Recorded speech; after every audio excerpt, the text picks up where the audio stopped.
नमस्कार मित्रों, जय माता दी। स्वागत है आप सभी का हमारे YouTube चैनल में। तो मकर राशि वालों, अगले 24 घंटे 12 जुलाई 2022 आपके जीवन में बहुत बड़ा परिवर्तन होने वाला है, जिसे जानकर आप हैरान रह जाएंगे। ये वीडियो बहुत ही महत्वपूर्ण ग्रह गोचर के आधार पर बनाई गई है। अनुरोध है आपसे इसे शुरू से लेकर अंत तक जरूर देखें। पसंद आए तो लाइक करें, साथ ही कमेंट सेक्शन में जय माता दी के जयकारे लगाना बिल्कुल ना भूलें। इसी के साथ चैनल को सब्सक्राइब करके बेल आइकन को जरूर प्रेस करें, ताकि आने वाली और भी लेटेस्ट वीडियो आप तक आसानी से पहुंच सके। तो चलिए दोस्तों, शुरुआत करते हैं वीडियो को शेयर कर लीजिए मकर राशि वालों। दोस्तों, आज हम आपसे बात करेंगे आपके आने वाले अगले 24 घंटों के बारे में, यानी कि 12 जुलाई 2022 के बारे में। आखिर कैसे रहने वाले हैं अगले 24 घंटे आपके लिए, क्या कुछ होने वाला है, किस तरह से सावधानियां रखनी और किस तरह से आपको अपने अगले 24 घंटों में संभल कर रहना है और किन चीज़ों का विशेष ध्यान रखना है, ये आज हम आपको इस वीडियो में बताएंगे। तो वीडियो बहुत ही महत्वपूर्ण है, इसे ध्यान से सुनिएगा, समझिएगा और इस पर अमल करने की कोशिश करेगा। चलिए वीडियो की शुरुआत करते हैं कुछ अनमोल विचारों के साथ। ये अनमोल विचार आपकी ज़िंदगी में सकारात्मक बदलाव लेकर आएंगे। जीवन दुखी होने के लिए बहुत छोटा होता है। गुस्सा, जलन, चिंता, चुगली और वाद विवाद करने में कभी भी जीवन को बर्बाद नहीं करना चाहिए। प्रकृति लगातार बदलती रहती है और हमारे जीवन में भी बदलाव होते रहते हैं। हमें बदलाव को सकारात्मकता के साथ अपनाना चाहिए। बदलाव से अगर डरेंगे तो दिक्कतें और अशांति बढ़ती जाएगी। कुछ बदलाव हमें सफल बना देते हैं तो कुछ हमें सफल होने के सूत्र दिखा जाते हैं। इसलिए ज़िंदगी में बदलाव ज़रूरी है। हमें भी अपने व्यवहार में बदलाव करना चाहिए, अपने जीवन जीने के तरीके में बदलाव करना चाहिए, हमारी लाइफ स्टाइल में बदलाव करना चाहिए। हर वक्त परिवर्तन करते रहना चाहिए। कभी घर में परिवर्तन कर रहे हैं, कोई चीज़ कहाँ से कहाँ रख रहे हैं, क्योंकि देखिए जीवन का नाम ही परिवर्तन है। जैसे जैसे आप अपनी लाइफ में परिवर्तन करते जाएंगे, वैसे वैसे प्रगति आपको हाथ लगती जाएगी। तो देखिए अगले 24 घंटों की अगर बात करें तो अत्यधिक कार्यभार होगा, जिसकी वजह से स्वास्थ्य आपका प्रभावित हो सकता है। पारिवारिक सदस्यों के बीच काम को बांटने से आपका तनाव हल्का होगा। दूसरों के व्यक्तिगत मामलों से खुद को आप जितना दूर रखेंगे उतना अच्छा है। देखिए इससे समय और ऊर्जा व्यर्थ होगी। इसके अलावा आपको कुछ हासिल नहीं होगा। अगर दूसरों के मामलों में आप बोलने जाएंगे तो वहाँ कहीं ना कहीं आप ही गलत साबित होंगे और मानहानि का भी आपको सामना करना पड़ेगा, क्योंकि लोग अभी फ़िलहाल में आपको समझ नहीं पाएंगे। अभी आपका समय भी सही नहीं चल रहा है, तो जितना हो सके लोगों से दूरी बनाने की कोशिश करें, जितना हो सके दूसरों के मामलों से दूर रहने की कोशिश करें। देखिए व्यवसायिक मामलों में लापरवाही बिल्कुल ना करें।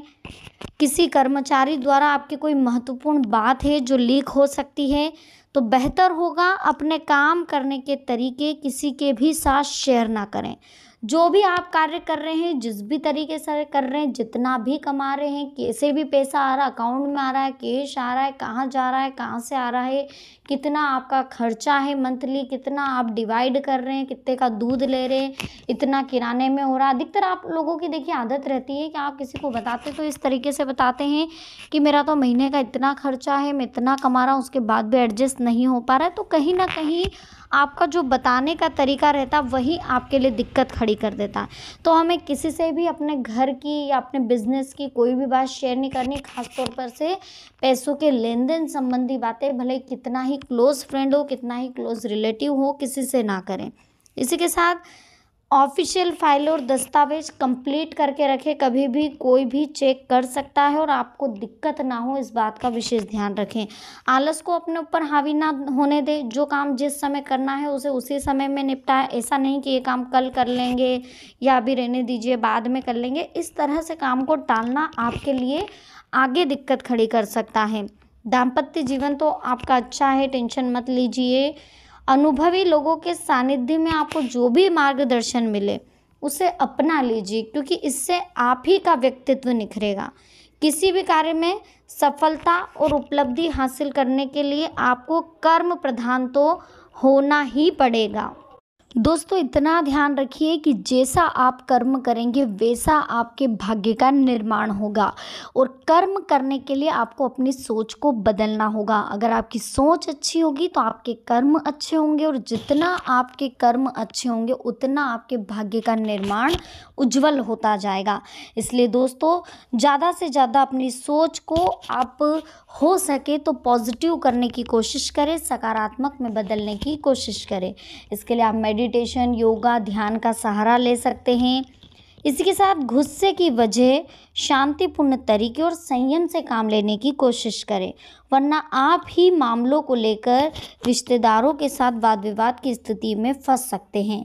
जहां तक संभव हो अपने गुस्से को कंट्रोल में रखें, क्योंकि ये गुस्सा आपसे कुछ ऐसी गलतियां करवा बैठेगा जिसके बारे में आप अपने भविष्य में जब सोचेंगे तो आपको कहीं ना कहीं दिक्कत आ सकती है।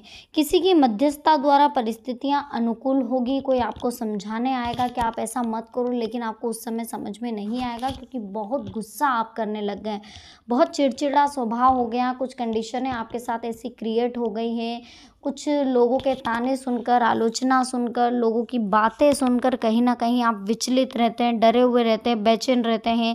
आपका मन दिमाग दो ही लगाम में नहीं रहता है, दो ही काम नहीं करते। आपको बहुत ज़्यादा कहते हैं ना, एक तरफ से आप बहुत ज़्यादा परेशान रहते हैं, आपको समझ में नहीं आता है कि आखिर करना क्या है। इसी चक्कर में आपके हाथ से बहुत सारी ऐसी चीज़ें हो जाती हैं जो आप नहीं चाहते, उसके बावजूद भी होती हैं। कारोबार संबंधी बेहतरीन उपलब्धियां आपके सामने आएगी, इसलिए अपनी पूरी ऊर्जा और क्षमता अपने कार्य पर लगाएं। ये समय आलस और लापरवाही की बजाय मेहनत करने का है। तो विद्यार्थियों को भी प्रतियोगी परीक्षा संबंधी किए गए प्रयासों के उचित परिणाम हासिल होने वाले हैं। ग्रह स्थिति जो है अनुकूल बनी हुई है। आपको किसी विशेष कार्यों के प्रति की गई मेहनत और लगन के उचित परिणाम हासिल होंगे। साथ ही सामाजिक अथवा राजनीतिक क्षेत्र में आपको विशेष लाभ मिलेगा। रुपए पैसों के मामलों में सावधान रहने की ज़रूरत है। कोई भी वार्तालाप अथवा मीटिंग करने से पहले उचित रूपरेखा बना लें, क्योंकि आपके द्वारा प्रस्तुति में कोई गलती से काफ़ी नुकसान भी हो सकता है। देखिए, कई बार आपका कल्पनाओं में खो जाना आपको यथार्थ से दूर कर देता है। बेहतर होगा कि हकीकत का सामना करें। पारिवारिक मामलों में अधिक हस्तक्षेप ना करें। खर्चों पर कंट्रोल करना बहुत ज़रूरी है। आपसी संबंधों में गलतफहमी और शक की स्थिति को बिल्कुल जगह ना दें। जो रिश्ता विश्वास पर टिका होता है वो लॉन्ग टर्म तक चलता है, और जो रिश्ता विश्वास पर टिका नहीं होता उस रिश्ते का कोई महत्व ही नहीं होता, उस रिश्ते की कोई नींव ही नहीं होती। ठीक है, तो गलतफहमी ना आने दें, क्योंकि इसकी वजह से देखिए संबंध खराब होते हैं। नकारात्मक बातें वर्तमान में अगर आप याद करेंगे तो आपको कुछ हासिल नहीं होगा, सिर्फ और सिर्फ आपको टेंशन होगी और प्रॉब्लम क्रिएट होगी। यह भी ध्यान रखिए देखिए दोस्तों कि साझेदारी पार्टनरशिप वाला अगर आप कोई व्यवसाय कर रहे हैं तो विशेष रूप से उसमें आपको पारदर्शिता रखना है, कोई बात छुपानी नहीं है। कोई प्रॉफिट लॉस कैसा हो रहा है, दोनों में आपस में प्रॉफिट हो रहा है तो भी बरोबर रखिए, लॉस हो रहा है तो भी बरोबर रखिए, क्योंकि इसकी वजह से संबंध खराब होते हैं। नकारात्मक बातों को वर्तमान में अगर आप याद करेंगे तो इससे भी कहीं ना कहीं आपको प्रॉब्लम क्रिएट होगी। कोई ऑफिशियल यात्रा के आपको आदेश आ सकते हैं, जिसकी वजह से थोड़ा तनाव आपको रह सकता है, मनमुटाव होगा जिसका असर आपके बिजनेस पर पड़ेगा। तो देखिए, ज़्यादा आपको टेंशन नहीं लेना है, ज़्यादा लोड नहीं लेना है। अगर कोई यात्रा भी है तो उस यात्रा को आप बिल्कुल ही नॉर्मल तरीके से निपटाएं, बस ज़रूरी कागजातों का ध्यान रखें। वहम और गलतफहमी की वजह से किसी नज़दीकी व्यक्ति से आप संबंध खराब करेंगे। अपनी मनोवृत्ति को सकारात्मक बनाने की कोशिश करें, थोड़ा पॉजिटिव रहिए। थोड़ी सी सावधानी आपको कई परेशानियों से बचा सकती हैं। कारोबारी गतिविधियों में कुछ रुकावटें आएगी। मार्केटिंग संबंधी कार्यों अपने नज़दीकी संपर्क सूत्रों पर अधिक समय लगाएं। अच्छे और फायदेमंद ऑर्डर आपको मिलने वाले हैं। युवाओं को किसी व्यवसाय संबंधी लाभदायक जानकारियां भी मिल सकती है। जीवन साथी तथा परिवार के सदस्यों की हेल्प से कोई समस्या आपकी हेल होगी। कुछ भी प्रॉब्लम जो आपकी चल रही हो कहीं ना कहीं आपके परिवार की वजह से हल होने वाली। प्रेम संबंधों में अपना समय बिल्कुल व्यर्थ ना करें। खास तौर पे वे लोग जो शादी के बाद भी अभी तक रिलेशन में हैं किसी के साथ, या अपनी वाइफ या अपने हस्बैंड को छोड़कर किसी और रिलेशन में हैं, वो तो ध्यान रखिए, इसका बहुत गलत परिणाम आपको भुगतना पड़ सकता है। तो जितनी हो सके उस रिलेशन को आप अवॉइड करें, उससे दूर हो जाइए। तो दोस्तों आज की वीडियो आपको कैसी लगी, पसंद आई हो लाइक करें, कमेंट सेक्शन में जय माता दी लिखें, चैनल को सब्सक्राइब करके बेल आइकन को जरूर प्रेस करें। तो मिलते हैं नेक्स्ट वीडियो में। अभी के लिए आप सभी को बहुत बहुत धन्यवाद। जय माता दी। हर हर महादेव।